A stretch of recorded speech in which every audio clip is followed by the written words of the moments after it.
Hello students, curl of A vector topic चल रहा है हमारा। तो इसमें हमने पिछले वीडियो में ये प्रूव किया कि जो curl of r n r vector जो है वो ज़ीरो के इक्वल प्रूव किया।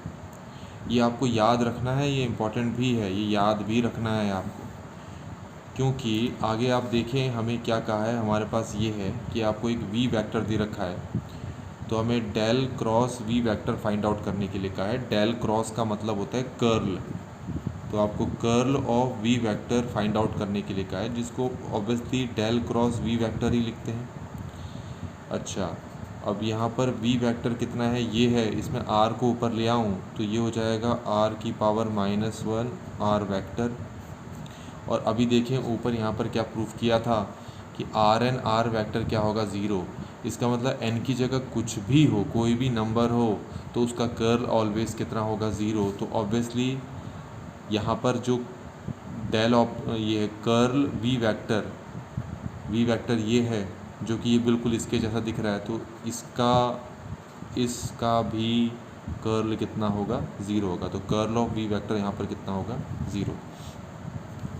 अगला क्वेश्चन देखें। अगले क्वेश्चन में जो u वेक्टर है वो दे रखा है r की पावर -2 r वेक्टर, ये दे रखा है, इसको ऊपर ले आए ना हम। तो हमें क्या फाइंड करना है, देखिए curl of u vector find करना है।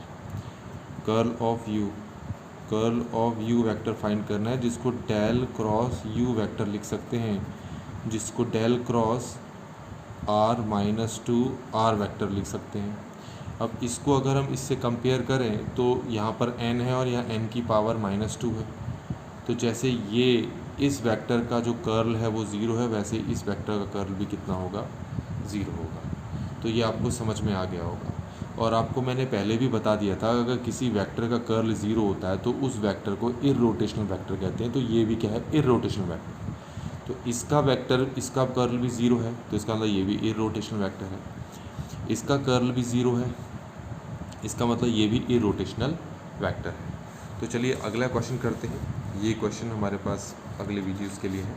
हम इस वाले क्वेश्चन पे आते हैं। यहाँ पर क्या कर रखा है, यहाँ पर आपको एक एफ वेक्टर दे रखा है, ये, और आपसे पहले ही कह दिया है कि ये आपके पास इररोटेशनल वेक्टर है। तो आपको क्या करना है, ए बी सी की वैल्यू फाइंड आउट करना है। तो आप कैसे फाइंड आउट करेंगे, आप क्योंकि पहले से ही कह दिया है ये इररोटेशनल वेक्टर है ना, ये देखो पहले से कह दिया है। तो आपको सिंपली क्या करना है, आपको पहले ही लिख लेना है डेल क्रॉस एफ जो है वो ज़ीरो के बराबर है। इसका मतलब है आपको डिटरमिनेंट लिखना है, यहाँ आई कैप जे कैप के कैप लिखना है। यहाँ पर लिखना होता है करली ओवर करली एक्स, करली ओवर करली वाई, करली ओवर करली जेड लिखना होता है। ठीक हो गया। और उसके बाद आपको क्या करना होता है, यहाँ पर आप क्या करेंगे, एफ़ जो वेक्टर है उसमें जो आई कैप जे कैप के कैप का कोएफिशिएंट है वो लिखेंगे। तो ये आई कैप का कोएफिशिएंट ये है, जे कैप का ये है, के कैप का ये है। तो ये सब मैं यहाँ पर लिख देता हूँ। तो ये हो जाएगा x + 2y, मैं छोटा छोटा लिख रहा हूँ, आपको ये बड़ा दिख भी रहा होगा। ठीक है, ऐसे ही यहाँ पर आएगा ये है bx - 3y - z, और ऐसे ही ये वाला आएगा यहाँ पर, जो कि होगा 4x + cy - 2z। अब क्योंकि इसको सॉल्व करना आपको आता भी है, यहाँ तो ज़ीरो लिखोगे आप।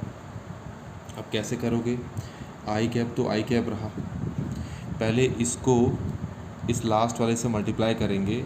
तो क्योंकि ये partial differentiation with respect to y, तो इसमें जो भी y होगा सिर्फ उसी का डिफरेंशिएशन होगा, बाकी सबका ज़ीरो। तो इसका ज़ीरो हो गया, इसका ज़ीरो, तो सी वाई का डिफरेंशिएशन कितना हो जाएगा, c हो गया।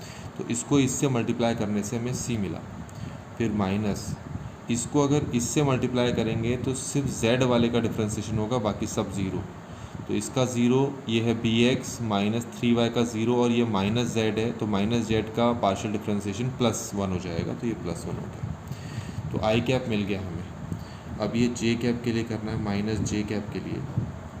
अब उसके लिए इसका डिफरेंशिएशन इससे होगा, तो इसमें 4x वाला पोर्शन ही डिफरेंशिएबल है, तो इसको इससे करोगे तो 4 आएगा। ये आप खुद भी एक बार करके देखो। ठीक हो गया, इसके लिए कर रहे थे, अब इसको इसके लिए करेंगे। तो ये z है, तो सिर्फ a z जो है यही डिफरेंशिएबल होगा, तो ये हो गया -a। और लास्ट हमारे पास है k कैप। अब के कैप में क्या होगा, इसके लिए करेंगे तो इसको इससे डिफ्रेंशिएट करेंगे तो x वाला पोर्शन ही डिफ्रेंशिएबल है, तो ये बी एक्स है, तो पार्शियल डिफ्रेंशिएशन हो जाएगा आपका b। ऐसे ही इसको इससे डिफ्रेंशिएशन करेंगे तो सिर्फ y वाला पोर्शन होगा जो 2y है, तो उससे हमें कितना मिल जाएगा 2, और दूसरी तरफ तो ज़ीरो है ही। ये समझ में आ गया होगा आपको। अब आगे क्या करना है देखिए। तो अब देखें हमने क्या क्या प्रूफ कर दिया है। हमारे पास आ गया है आई कैप c+1, फिर माइनस जे कैप 4 माइनस ए प्लस के कैप b-2 इक्वल टू 0। अब ये ज़ीरो का मतलब है 0 आई कैप 0 जे कैप 0 के कैप।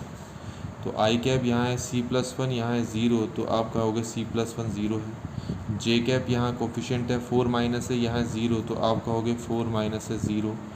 के कैप यहाँ है b-2, यहाँ 0, तो आप कहोगे b-2 0। तो c की वैल्यू यहाँ से -1 आ गई, a की वैल्यू यहाँ से 4 आ गई और b की वैल्यू यहाँ से 2 आ गई। तो इस तरीके से हमने ये जो हमारे पास लास्ट वाला जो क्वेश्चन था, ये इसको हमने यहाँ पर सॉल्व कर लिया है।